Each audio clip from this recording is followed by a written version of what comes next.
Part of getting your association to agree to your first reserve study, or your first in a long time, is overcoming objections. The momentum of doing things the way we've always done them can be a big problem, and it becomes an obstacle when the way you've always done things is no longer good for the future of your association.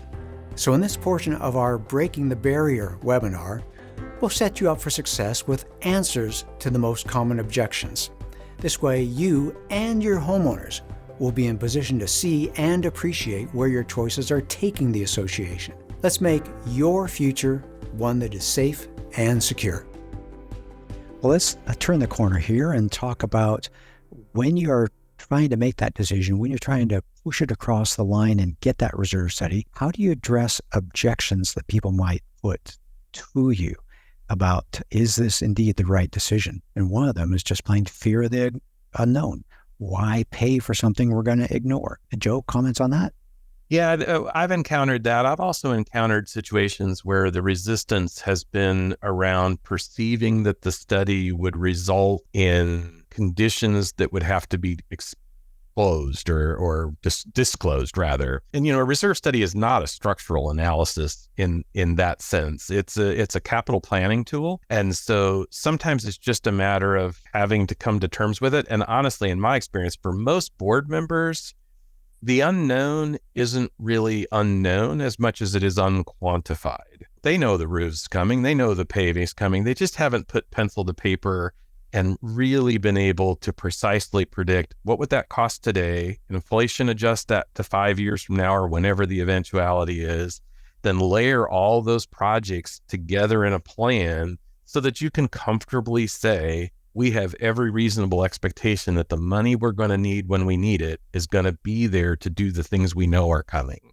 Yeah, I like the way you've put that I don't think we very many times actually surprise people with an unknown expense. I think what we do more is just provide a decision tool, kind of a path forward, so the board knows what their decision points are. Because I think the average person can see a fence that's old, the pool that is no longer as shiny and attractive as it used to be, everything like that. And I just want to assure our audience here that the truth is that reserve funding is pretty consistent at between 15 to 40% of total budget. So that if you have a $1 million budget at your association, probably about $250,000 needs to be going towards reserves. Just that portion of a total budget, something in the order of that kind of range. So it's not going to, in general, it's not going to double your homeowner assessments. And I want to set aside that fear. And then the question is it really going to make anything more expensive anyway? Joe, you touched on this. The costs are what the costs are.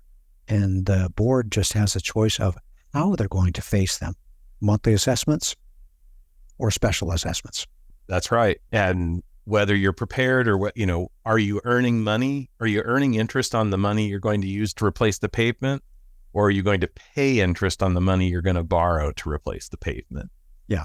It's just a plan. It's a matter of which options are you going to take advantage of? Yeah. And I like the idea nowadays. Right now we're getting 3-4% on the interest. And that's like having another homeowner or 2 or 3 at your association paying into reserves. And that's a fantastic thing because associations can use all the help they can get in funding their reserves.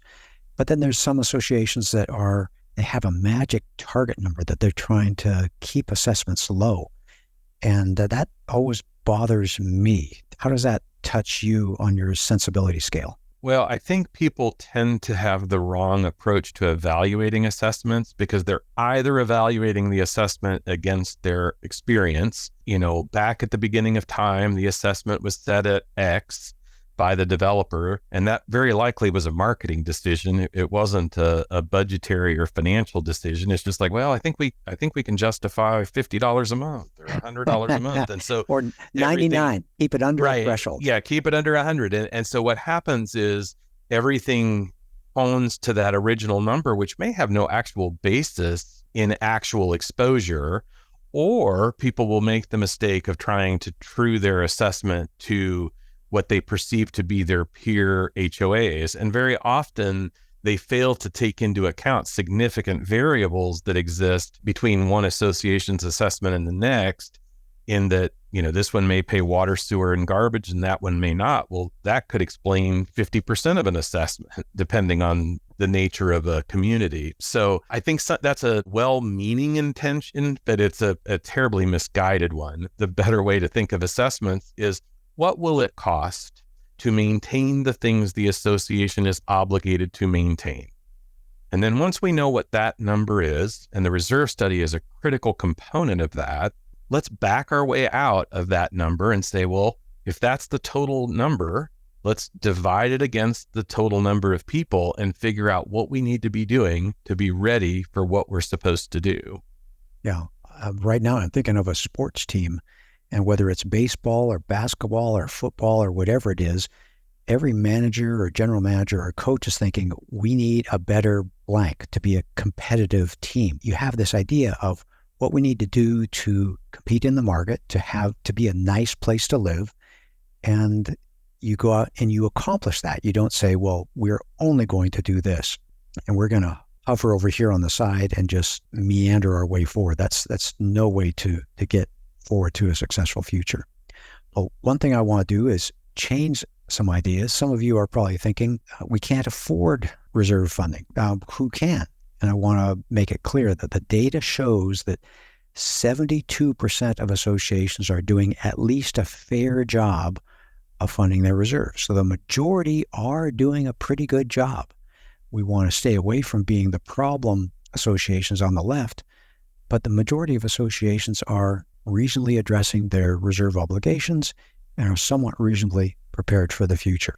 And again, we're talking about, we can't touch what Mother Nature and Father Time are going to do. They're going to work their damage, but I want to be speaking to board members here. Joe and I want to be speaking to board members and managers, challenging you. What are your choices doing? Where are your choices leading the association? Are they going to lead the association to looking like Aspen Creek here, where we're disorganized, sloppy, deteriorated, and mismanaged, even like the 5 o'clock shadow on the sun? But it's all a matter of choices. Where do we go from here? At Association Reserves, we make the present less stressful and the future more secure. If you want to join us in this mission, please like this video and subscribe to our channel. Leave a comment down below on what you'd like to see us address in a future video. Let's plan for your best future.